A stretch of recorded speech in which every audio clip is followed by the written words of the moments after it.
आज हम संघवाद देखते हैं। संघवाद लैटिन शब्द फोर्टस का, जिसका अर्थ होता है एक प्रकार का समझौता या अनुबंध। संघवाद का अर्थ क्या होता है?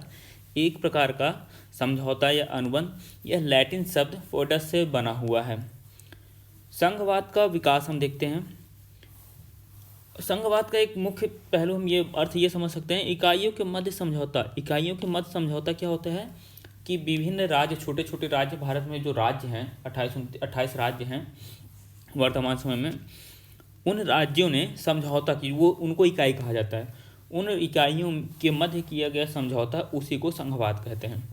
संघवाद का विकास जो है अमेरिका में हुआ था। अमेरिका इसका जनक माना जाता है।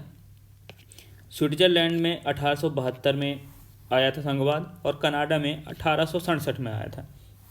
ऑस्ट्रेलिया में 1902 में आया था, और भारत में आप जानते हैं सन 1950 में आया था संघवाद। और रूस में, भारत को संघवाद भी पूरा नहीं कहा जाता, अर्धसंघ कहा जाता है। रूस में 1991 में आया था, जब उसकी 15 इकाइयाँ जो हैं रूस से अलग हो गई थी। सोवियत संघ का विखंडन हुआ था। उसके बाद 1991 में ही भारत में संघवाद का जन्म होता है। संघात्मक राज्य एक राजनीतिक समझौते के अतिरिक्त और कुछ नहीं। संघात्मकवाद क्या है? एक राजनीतिक समझौते के अतिरिक्त कुछ नहीं है। किसके मध्य? इकाइयों के मध्य, जिसका उद्देश्य राष्ट्रीय एकता और राज्य के अधिकारों में सामंजस्य स्थापित करना होता है। किसका कथन है? यह डासी कहते हैं, संघात्मक राज्य एक राजनीतिक समझौते के अतिरिक्त और कुछ नहीं है, जिसका उद्देश्य राष्ट्रीय एकता और राज्य के अधिकारों में सामंजस्य स्थापित करना होता है। यह कथन डासी का है। अगला कथन है केसी वेयर का, संघीय व्यवस्था में राज्य संघ में तो मिलना चाहते हैं, पर वे एकात्मक शासन निर्माण के इच्छुक नहीं होते हैं। यह कथन किसका है? केसी वेयर। क्या है? संघीय व्यवस्था में राज्य संघ में तो मिलना चाहते हैं, पर वे एकात्मक शासन निर्माण के इच्छुक नहीं होते हैं। भारत को राज्यों का संघ कहा जाता है। भारत को राज्यों का संघ कहा जाता है। यही कथन हमारे देश को संघीय ढांचा प्रदान करता है। आइए हम संघवाद के बारे में और जानें, और हम इसके अर्थ को संघीय देश क्यों कहते हैं ये देखते हैं। संघवाद का प्रकार देख लेते हैं। संघवाद का प्रकार होता है परंपरागत संघ, एक होता है परंपरागत संघ।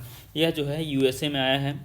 इसमें दोहरा संविधान होता है, द्वैत संघ होता है, दो संघ होते हैं राज्य केंद्र में, उच्च सदन में समान प्रतिनिधित्व होता है। यही प्रमुख गुण हो जाता है कि दोहरा संविधान होता है, द्वैत संघ होता है, उच्च सदन में समान प्रतिनिधित्व, उच्च सदन में जो है समान प्रतिनिधित्व होता है। अर्धसंघ किसको कहते हैं? अर्धसंघ भारत और कनाडा को कहा जाता है। अर्धसंघ भारत और कनाडा को कहा जाता है। परिसंघ यूएसएसआर को कहा जाता था। परिसंघ यूएसएसआर को कहा जाता था क्योंकि उसकी जो इकाइयाँ थीं वे स्वतंत्र थीं, राज्य से अलग होने के लिए स्वतंत्र थीं। वो अपना स्वयं का अंतर्राष्ट्रीय संबंध बना सकती थी, इसलिए उसको परिसंघ कहा जाता था। समवर्ती संघ, यह लेबनान, बेल्जियम और तंजानिया में पाया जाता है। अगला है सहकारी संघवाद। सहकारी संघवाद में जर्मनी और भारत आते हैं। सहकारी संघवाद में जर्मनी और भारत आते हैं। एक और होता है सम व विषम संघ। सम जो है यूएसए में लागू होता है, और विषम संघ जो है भारत में लागू होता है। संघवाद की विशेषता क्या होती है? संघवाद की विशेषता होती है, इन्हीं के आधार पर क्वेश्चन भी आता है, संघवाद की विशेषता क्या होती है? लिखित संविधान होता है संघवाद में, अकेंद्रीकरण होता है संघवाद में, शक्ति का विभाजन होता है। शक्ति का विभाजन कैसे होता है? तीन रूप में शक्ति का विभाजन किया जाता है, समवर्ती सूची, राज सूची और संघ सूची। संघ सूची में 100 विषय हैं वर्तमान समय में, और समवर्ती सूची में 52 विषय हैं, और राज सूची में 62 विषय हैं। भारतीय संविधान के संघात्मक लक्षण, ये जो है विशेषताओं में और है कि संवैधानिक संविधान की सर्वोच्चता होती है, लिखित संविधान पाया जाता है, कठोरता होती है संविधान में, स्वतंत्र न्यायपालिका ये प्रमुख गुण होता है, द्विसदनीय विधायिका होती है संघवाद में। भारतीय संविधान के संघात्मक लक्षण क्या होता है?